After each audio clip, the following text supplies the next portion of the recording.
Dis waarom daar hierdie duisende die strate ingevaar het die afgelope naweek.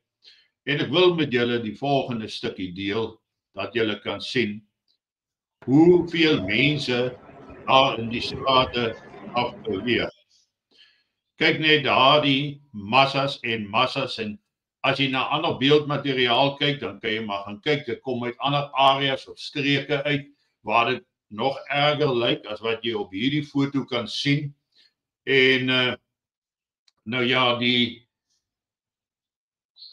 pers in Suid-Afrika het natuurlik ook hulle eie opinie daar rondom. Ek weet Marula Media het gesê dat hulle betoog oor vryheid van spraak en hulle praat van 110,000 mense wat hierdie protesoptogte in Brittanje meegemaak het. Terwyl die organiseerders praat van tussen 500,000 en 1 miljoen, praat die Britse polisie van 3 miljoen mense wat hierdie protesoptogte meegemaak het. En vir die eerste keer sien jy 'n saamhorigheid, 'n wakker word gevoel in Brittanje.